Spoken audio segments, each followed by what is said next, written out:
Most High praise to Allah, and the highest of honor says Prophet LamadahYah Bey. Islam.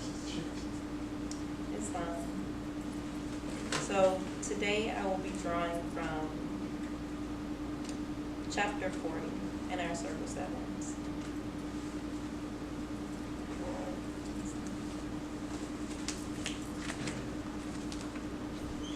And this goes into, like the brother Akil said, you know, when you come into consciousness or you come into awareness of self, there's a balance that you have to have. You can't be too haughty and boast yourself up and be vain and say that you now know everything. And you also can't, you know, lower yourself to meanness. You also have to distinguish yourself as well. So, brothers, when you take your fezzes off, how does the world separate you from a Negro? Because Moorish Americans do certain things and Moorish Americans don't do certain things. So I'd like us to keep that in mind as we're reading. Starting at verse 1, chapter 40. When you have it, say Islam. And that's XL. XXL. Chapter 40. Islam.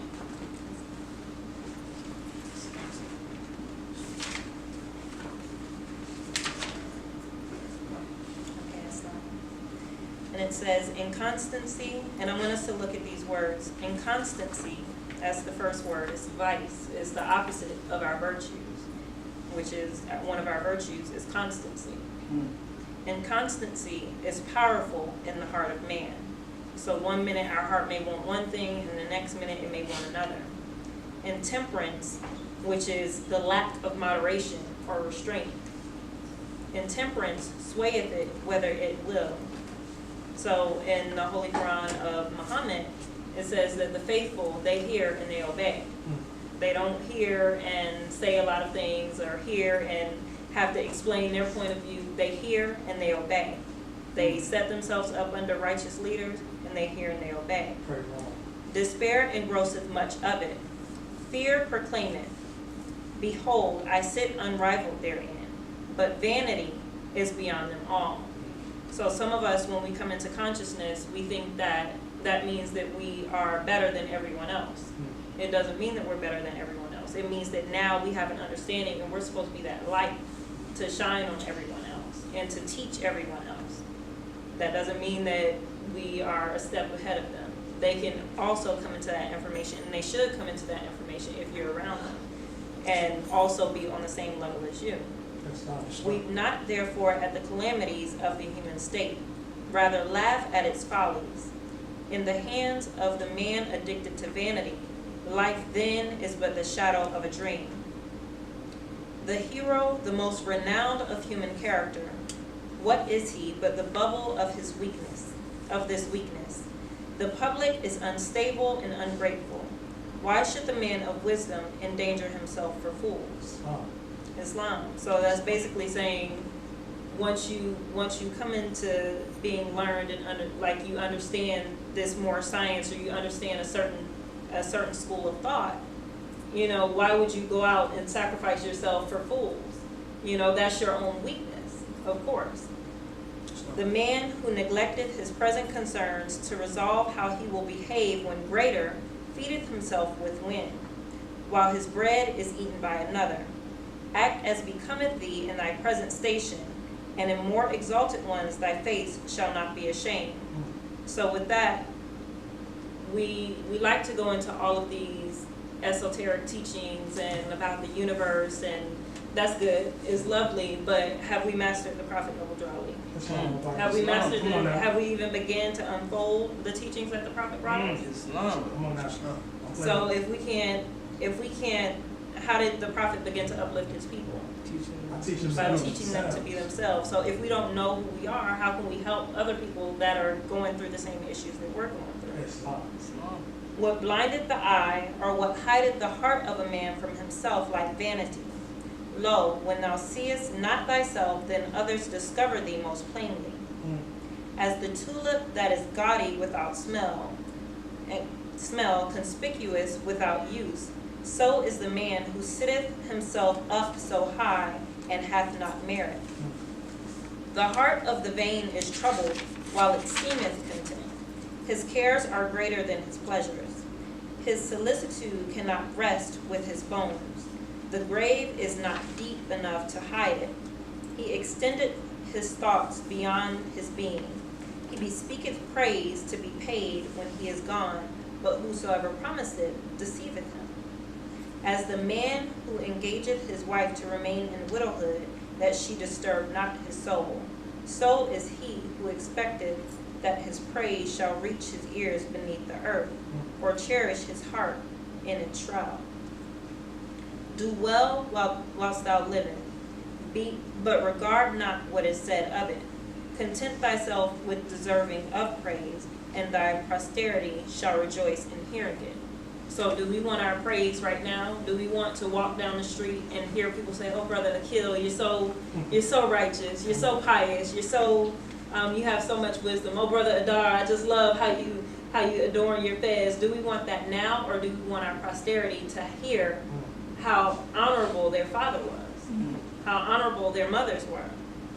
As the butterfly who setteth not in his own colors, as the jasmine which filleth not the scent it casteth around, so is the man who appeareth gay, and biddeth others to take note of it. To what purpose, saith he, is my vesture of gold? To what end is my vesture of gold? To what end are my tables filled with dainties, if no eye gaze upon them, if the world knows it not? Give thy raiment to the naked, and thy food unto the hungry. So shalt thou be praised, and feel that thou deservest it. So when we sit and we want other people to observe what we're giving, or what we're doing, or what we've learned, you're always going to go back to feeling empty. You're always going to go back to that empty feeling, because it's not a true fulfilling. It's not a true fulfillment. When you actually do something, when you get out and you work, then that's when you really feel satisfied. I think the brother Sharif, he made a post on Facebook. He said, "You have the answer." It was something like, "You have the answer, but can you show your work? What are your works? Are you putting in the work that you profess to put in?" Why bestowest thou in every man the flattery of unmeaning words? Thou knowest when return thee, thou regardest it not. He knoweth he lieth unto thee, yet he knoweth thou wilt thank him for it. Speak in sincerity, and thou wilt hear with instruction. So that's the first thing. We have to be sincere in our words. We have to be honest with what we say, and then we can hear the instructions of Prophet Muhammad. Not before that. You can't tell lies and expect to receive instruction. The vain delighteth to speak of himself, but he seeth not that others like not to hear him. If he hath done anything worth praise, if he possesseth that which is worthy of admiration, his joy is to proclaim it. His pride is to hear it reported. The desire of such a man defeateth itself. Men say not, "Behold, he hath done it," or "See, he possesseth it," but mark how proud he is of it. So when you do these things and you're the one to proclaim it, or you're the one to give yourself honor, you don't leave any room for anyone else to give you honor. Allow others to give you honor for the things that you're doing, and even still, it's not coming from you, it's coming from Allah. The heart of man cannot attend at once to too many things. He who fixeth his soul on show loseth reality. He pursueth bubbles which break in their flight, while he treads to earth what would honor him. So we have to focus on those things that are reality. And what's reality is doing this work. We have to do the work, and then we will be honored. Until then, we won't be honored, and we will be ashamed. And I would also like to read, just observing the condition of our people. I go to a lot of different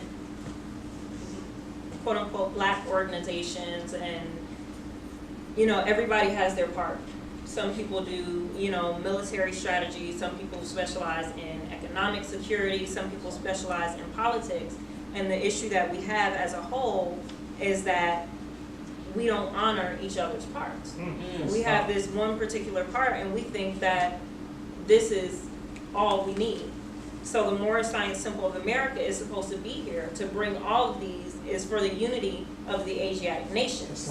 So we're supposed to bring all of these pieces together. We can't be strong in economics and be weak in politics. We can't be strong in healthcare and childcare and be weak in spiritual systems and spiritual studies. So the Moorish Science Temple, Prophet Noble Drew Ali, I give honors to him for bringing us all together. And once we see that, we will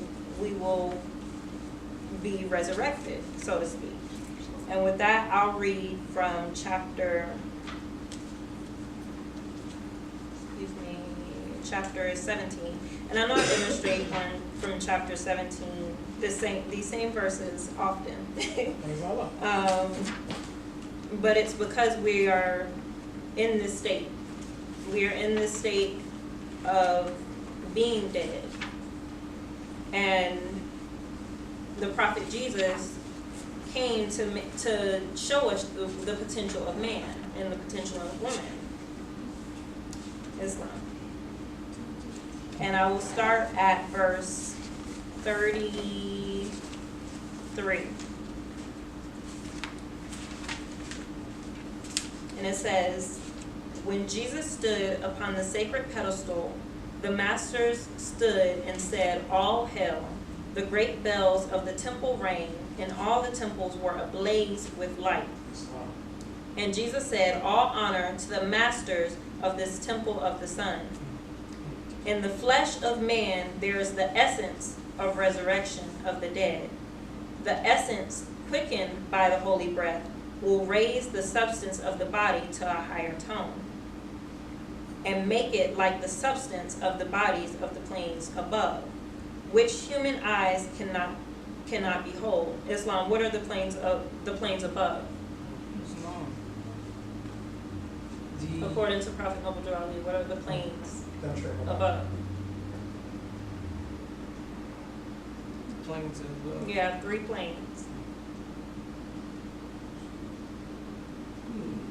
Islam, we have to know our prophet. It's the plane of manifest, which we are on right now, the plane of soul, and the plane of spirit.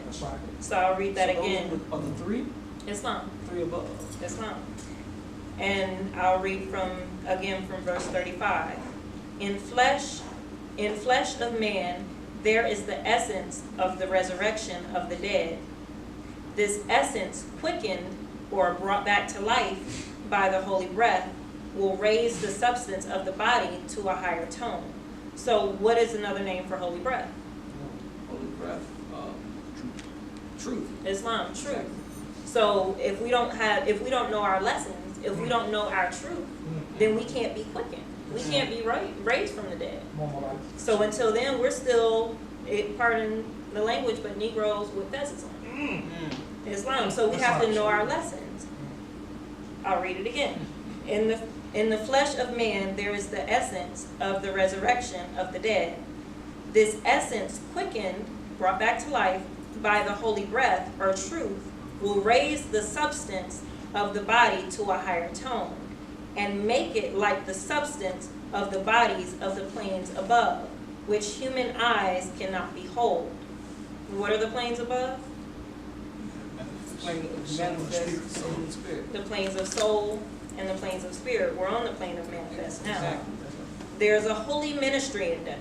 So when people go out and they say that they're black and they're proud, or they have black power, or buy black, or all of these things that they propagate about being black, let them propagate about being black until they come on into the temple, because that's the process that we have to go through. We can't skip that process. That's the process that we had to go through. And until they're ready to let that go, you can't beat it off of them. You can't. They have to go through that. That's their incubation period. They're growing, and they're going to come, eventually, they're going to have to come into the temple, because here will be all of the remedies. The essence of the body cannot be quickened by the holy breath until the fixed is solved. That's the fixed being solved. Them going through that phase of being black, of being Negro, of being so low until you can't do anything else. So you know you have to proclaim and come back into the families of nations. After you've exhausted everything, you can be, as obstinate or as hard-headed as you want, but until you realize that there is no salvation for Asiatic people in America except for coming into the Moorish Science Temple of America and proclaiming your nationality and getting back involved in the family of nations, then you'll still want to be out there trying other things, but eventually you'll see, being black is not what you necessarily want to be. The body must disintegrate, and this is death, or this is being black. And then upon these pliant substances, that's that when you've tried so much under the title black, those pliant substances is once you can't do anything else. You're humbled. Allah has humbled you under that title black. That's what we had to go through. I was born being called black as well, and I was humbled under that. And praise Allah, I'm here at the Moorish Science Temple of America now. And then upon these pliant substances, Allah breathes. That's the holy breath, the truth. Just as He breathed upon the chaos of the deep when the worlds were formed, and life springs forth from death. The carnal form is changed into form divine. The will of man makes possible the action of the holy breath. So the will of man. So we have to focus our will on Allah's will as well, on what Allah's will is. So like the brother Sharif said, you have the answer, but can you show your works? Your will is your works. What are you thinking about throughout the week? Are you sitting around spending majority of your time listening to things that you shouldn't be listening to, or like I think brother Khalid this week made a post as well about guarding your gates, your eye gates, your ear gates, and then also your mouth, the foods that you're taking in. You have to guard your gates. What are you putting inside of yourself? Because that's what's going to come back out. So the will of man makes possible the action of the holy breath. What is the action of the holy breath? What is the action of truth? Just, I would imagine it would be just being, and drawing other truth onto it. Islam. When will of man and will of Allah are one, then resurrection is a fact. In this we have the chemistry of mortal life, the ministry of death, the mystery of deific life. My human life was wholly given to bring my will to tune with the deific will. When this was all done, my earth tasks were all done. And you, my brother, know full well the foes I had to meet. You know about my victories in Gethsemane, my trials in the courts of men, my death upon the cross. You know that all my life was one great drama for the sons of men, a pattern for the sons of men. I lived to show the possibilities of man. So did Jesus say, because I have this information, now I'm above you all? No. Did he say that? He didn't say that. He said, I lived to show the possibilities of man. So what he has done, it says, what I have done, all men can do. And what I am, all men shall be. So you're going to be it whether you want to or not. Truth is going to force you to change in one way or another. All of the ones that want to be out there and, calling themselves black or calling themselves whatever they want to label themselves, truth is going to force you to be your highest self. The masters looked, the form upon the sacred pedestal has gone, but every temple priest and every living creature said, praise Allah. Praise Allah. Islam. So we have to strengthen our will. And our will is through our works. I'm going to kind of change the topic a little bit. I just want to, for those members that will be participating at the Marcus Garvey Festival, I just want to read some of Marcus Garvey's writings from Message to the People. If you don't have this book, you should get it, just to get familiar with our forerunner, whose platform was identical to our prophets, with the exception of he didn't bring us our flag and he didn't bring us our nationality. But outside of that, his platform was identical. And I'll skip through some of this, I won't read the whole chapter, but it's lesson 8 of Message to the People. It says, and the reason why I'm reading this, like I said, I'm not sure if you were here during the New Business, a lot of our people that don't have the right to vote for whatever reason, they're disenfranchised for whatever reason, I guess felonies, or some of them may come from Jamaica or St. Kitts or other islands, and they don't necessarily have their citizenship here yet. A lot of them kind of shy away from the right to vote, or shy away from voting in politics as a whole. They don't see the significance of it.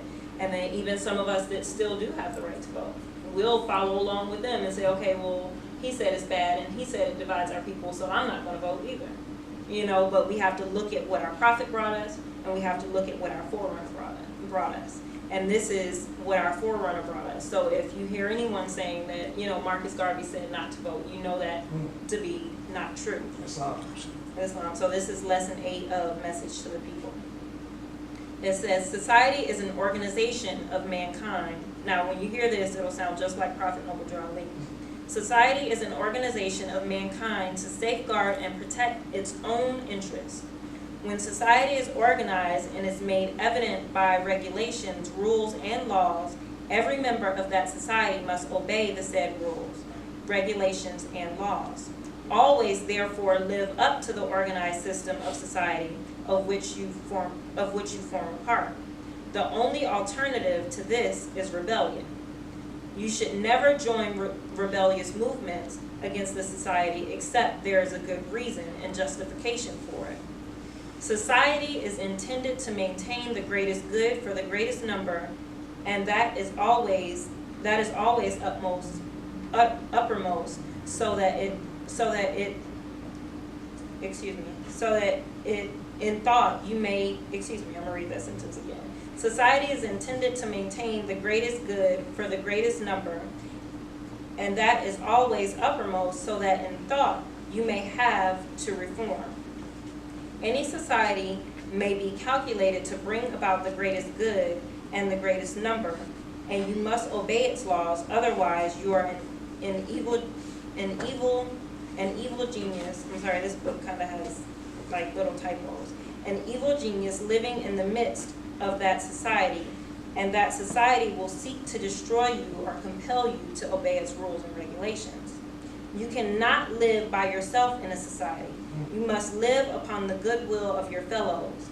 In that society, therefore, you must respect everything that tends to the good of all. The good of black people, or the good of our people? No, it says the good of all. The good of everyone, of humanity. That's right. You shall always seek to have something at stake in the community in which you live, property of some kind, so as to merit the regard and respect of the community. Because society, as organized into a community, counts first its worthwhile citizens before it thinks of others. So what are we contributing as individuals to the society? To the society that we live in? Do we own property? Do we pay taxes? Do we help others in the community? What are our works? If you have no property, have value of some kind to be considered substantial. The police, the officials, and the government recognize property holders as citizens of first claim in an organized society. They are generally recorded to be identified. You must therefore teach the people to own property and to be known and recognized members of the community. And what does the Prophet Noble Ali teach? That we are encouraging our people To be better citizens. to be better citizens and to own homes, and to own better homes. Always adopt a friendly attitude to the police in your community. Does he say to always be mad at the police because they're shooting our people down? No, he says to always adopt a friendly attitude to the police in your community. Because the police of that civil body of officials, because the police is that civil body of officials who are supposed to protect the citizens and see that their right is not infringed upon. You should always welcome the police. The police are never the public enemy, but the public protector. You should help the police to maintain order, because if the community loses its peace, you will have riots and probably bloodshed. No peaceful citizen wants to be caught in such a dangerous state of public affairs. Never join to incite public disorder. Keep away from it and be innocent to all that happens by way of revolution. Or the LamadahYah Bey is named to be mentioned among rioters. You will destroy the usefulness of the organization in that community and may cause suspicion to be cast upon it in other communities. Disavow always any attempt to label I'll say MSTA, but he says UNIA. Disavow always any attempts to label the MSTA with riotous behavior. Whatsoever object is desired in a civilized community, it can always be achieved by the approach of good reason and good judgment. So that's where the Prophet says that he taught us language so that we can improve our society. Wow. So instead of going and marching and petitioning and causing riots, we should be able to reason and use our language and go into these political platforms and speak. We have to be able to wear, like the brother is sharp today, Brother Akil, he has on his, his slacks and his tie and everything. So we have to be able to have these garments to go into political arenas and go into different arenas, Islam. Whatsoever object is, I already read that one. Always use that good reason and always use that good reason and that good judgment. You are not in a community to overthrow the law in that community. You are there to live under the law. The national aspiration of the race is to find expression, not in revolution where you are established when you are under other people's government, but to accomplish the end, he says, in Africa. So basically our purpose is not to overthrow the city of Atlanta. We want to establish ourselves in the city of Atlanta, and then if we decide to go out and have our own township, then we can go out and have our own township. But while we're here in the city of Atlanta, we follow the rules and guidelines of the city of Atlanta. Islam. Indeed. Islam, and I'll skip over I'll just go into political pool. Politics is the science of government that protects those human rights that are not protected by law. Law is already established. Politics adds to the laws or changes the laws. You should play politics to get good government. So every week, the city council members, they go down and they meet at 55 Trinity Avenue, city of Atlanta, and they make laws. They come up with different ordinances that govern us, that live in the city of Atlanta. Right. So we should be there. And we will be there, inshallah, on August 21st. That's right. It is advisable that you become a taxpayer of some kind or qualified under the statute to be a voter in your community. To be a voter, you must have the franchise. To have the franchise, you must register as a citizen. Always be a citizen of where you are. When you become a citizen, seek to know all other citizens, or as many as possible in your district. You may need them, and they may need you for political action to ensure good government. So let's just say hypothetically, let's just say we are radical and agitating against some organized group. I won't put a particular organized group out there, but let's say we're radical or agitating against some type of organized group. And when it's time to go out and vote for a particular candidate, we've now cut ourselves off from somebody that could have been a potential part of our constituency. So that's why we don't speak against other radical, we don't speak radical and agitating against other organized groups. States. The state, the nation, or the community in which you live directly is always governed by politicians or statesmen, or council members in our case. You should know them and become well acquainted with them for your own good. So I heard you into politics in your area. Indeed. Brother, do you know your councilman or woman? Yes, Councilman Larry Brown, Councilman Jerry Smith, and the guys running from there is Chaplain Jamie Johnson.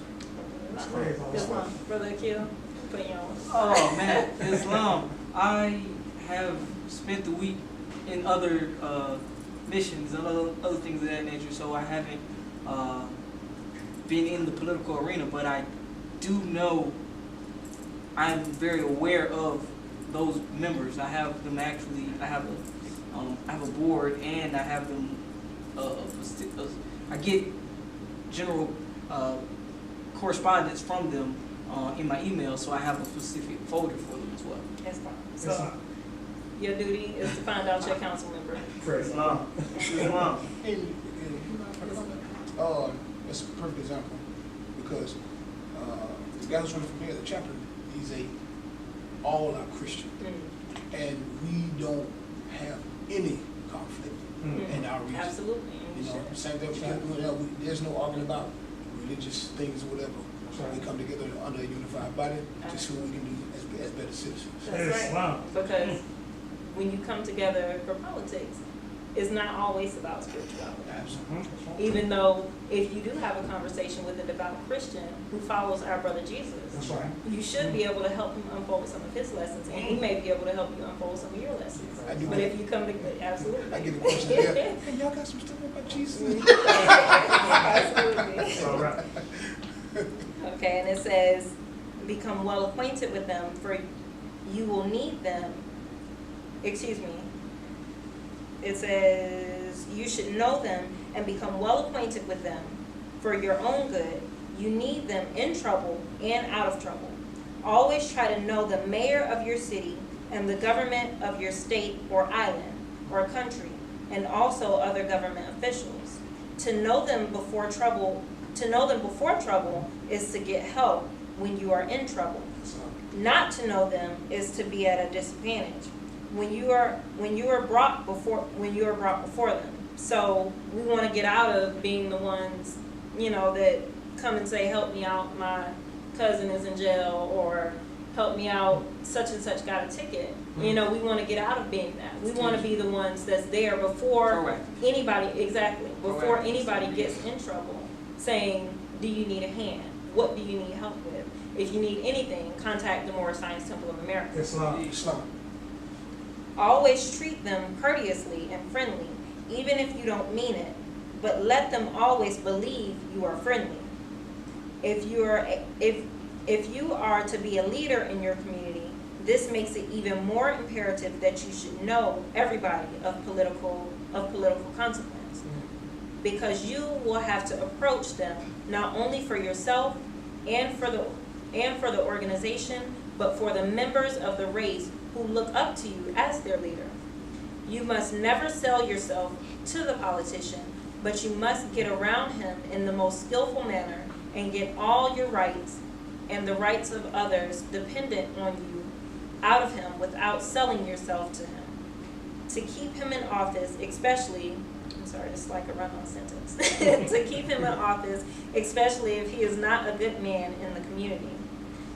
So when we elect people into office, we elect a particular official into office, sometimes we think that we're just supposed to elect them, like the brother chairman was saying, we elect them and then we just sit back and our work is done. That's not the case. Now we have to hold them accountable. We have to say, if this brother or this sister is saying that we're going into office on this platform and we elect him into office on this platform, we have to be there to say, okay, brother, it's time to start sponsoring some legislation in the favor of this particular point on your platform. Always make your vote count for bringing about the reforms you and others think are right for your community. That's exactly the same thing. Never exchange it for money.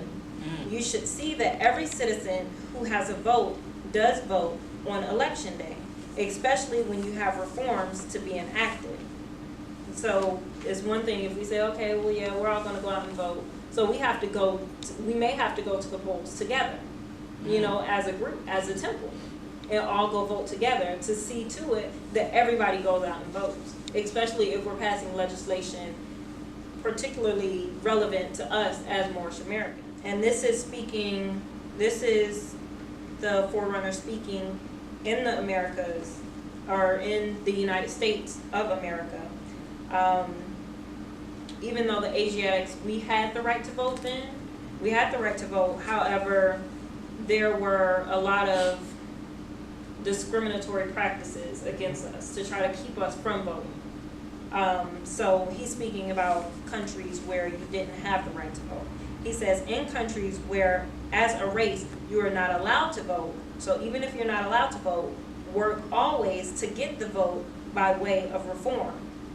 So you should be pushing to get your right to vote. So the right to vote wasn't just something, and it still is not something that we should just throw away or take for granted. Use the help of everybody, but have political power to bring about the change that will give you the vote. Otherwise, you will be governed without your consent. I was listening to a lady this week, and she said that instead of being the people with the power, we sit back and complain, and we want to run to the people with the power. So we have to be the ones to get that power. And we look at our politicians and say, okay, well, they have power. But they really don't. It's us when we form as a constituency. The homosexual community, as much as, you know, we like to say about them and the world likes to say things about them, they have power. That's right. They have political power. And we could learn something from them, Yes, to be honest. To vote is to make the attempt to share in government of the community with others. You should never be a political slave. That sounds like our prophet. You should never be a political slave in a community because others will take advantage of you.